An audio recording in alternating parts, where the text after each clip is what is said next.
दिल्ली के मालवीय नगर से एक ऐसी दर्दनाक खबर सामने आई है जिसने पूरे देश को झकझोर कर रख दिया है। एक होटल और रेस्टोरेंट में लगी भीषण आग ने देखते ही देखते 21 लोगों की जिंदगी छीन ली, जबकि 40 लोगों का रेस्क्यू किया गया है। आग इतनी भयानक थी कि कई लोग बाहर निकलने का मौका तक नहीं पा सके। चारों तरफ धुआं, चीख पुकार और अफरा तफरी का माहौल था। आखिर यह हादसा कैसे हुआ? क्या इसमें लापरवाही हुई थी? इस खबर में क्या कुछ है, हम आपको पूरी जानकारी विस्तार से बताते हैं। नमस्कार, मैं लवली और आप देख रहे दर्श न्यूज। बुधवार सुबह दिल्ली के मालवीय नगर इलाके के होटल फ्लोरिस स्टेज में अचानक आग लग गई। प्रत्यक्षदर्शियों के अनुसार सुबह करीब 8:30 बजे इमारत के बेसमेंट से धुआं निकलना शुरू हुआ। शुरुआत में लोगों को लगा कि शायद कोई छोटा मोटा शॉर्ट सर्किट हुआ होगा, लेकिन कुछ ही मिनटों में आग ने विकराल रूप धारण कर लिया। देखते ही देखते आग की लपटें पूरी इमारत में फैल गई। होटल में ठहरे लोग और रेस्टोरेंट में मौजूद ग्राहक जान बचाने के लिए इधर उधर भागने लगे। आग लगने के बाद कई लोगों ने जान बचाने के लिए होटल की खिड़कियों और बालकनियों से छलांग लगा दी। मौके पर मौजूद लोगों ने बताया कि चारों तरफ सिर्फ चीखें सुनाई दे रही थी और घना काला धुआं पूरे इलाके में फैल चुका था। दिल्ली फायर सर्विस को सुबह लगभग 8:50 पर आग लगने की सूचना मिली। सूचना मिलते ही दमकल विभाग की 10 गाड़ियां मौके पर पहुंची और राहत बचाव अभियान शुरू किया गया। दमकल कर्मियों ने कई घंटों तक लगातार मेहनत करके आग पर काबू पाया, लेकिन तब तक बहुत देर हो चुकी थी। इस दर्दनाक हादसे में अब तक 21 लोगों की मौत हो चुकी है, जबकि 40 लोगों का रेस्क्यू किया गया है। घायलों को दिल्ली के अलग अलग अस्पतालों में भर्ती कराया गया है, जहां उनका इलाज जारी है। जानकारी के मुताबिक इस होटल में कई विदेशी नागरिक भी ठहरे हुए थे। बताया जा रहा है कि मृतकों में बड़ी संख्या विदेशी नागरिकों की है। इस वजह से राहत और बचाव कार्य और भी चुनौतीपूर्ण हो गया था।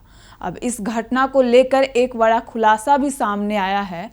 मीडिया रिपोर्ट्स के अनुसार होटल को केवल 6 कमरे बनाने की अनुमति मिली थी, लेकिन बताया जा रहा है कि वहां अवैध रूप से लगभग 25 कमरे बना दिए गए थे। अगर यह जानकारी सही साबित होती है तो यह बेहद गंभीर मामला है, क्योंकि अधिक कमरे बनने का मतलब है अधिक लोग और आपातकालीन स्थिति में बाहर निकलने के कम रास्ते। यही वजह है कि अब प्रशासन इस पूरे मामले की गहराई से जांच कर रहा है। मालवीय नगर के विधायक सतीश उपाध्याय ने घटना को बेहद दुखद बताया है। उन्होंने कहा कि सरकार का पूरा तंत्र राहत और बचाव कार्य में लगा हुआ है। साथ ही उन्होंने यह भी कहा कि आग लगने के कारणों की विस्तृत जांच की जाएगी। यदि किसी की लापरवाही सामने आती है तो उसके खिलाफ सख्त कार्रवाई की जाएगी। दिल्ली की मुख्यमंत्री रेखा गुप्ता ने भी इस घटना पर गहरा दुख व्यक्त किया है। उन्होंने कहा कि सरकार पीड़ित परिवारों के साथ खड़ी है और घायलों को हर संभव सहायता प्रदान की जा रही है। प्रधानमंत्री नरेंद्र मोदी ने भी इस दुखद घटना पर शोक व्यक्त किया है। उन्होंने मृतकों के परिजनों के लिए 2 लाख रुपए और घायलों के लिए 50,000 रुपए की आर्थिक सहायता देने की घोषणा की है। प्रधानमंत्री ने कहा कि इस कठिन समय में पूरा देश पीड़ित परिवारों के साथ खड़ा है। इस हादसे के बाद सबसे बड़ा सवाल यही उठ रहा है कि आखिर इतनी बड़ी इमारत में सुरक्षा के पर्याप्त इंतजाम क्यों नहीं थे? क्या फायर सेफ्टी के नियमों का पालन किया जा रहा था? क्या इमारत में आपातकालीन निकास के पर्याप्त रास्ते मौजूद थे?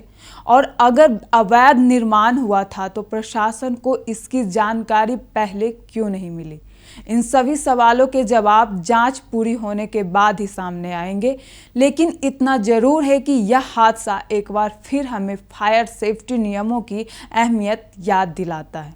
फिलहाल मालवीय नगर का यह अग्निकांड पूरे देश को दुख और सदमे में डाल गया है।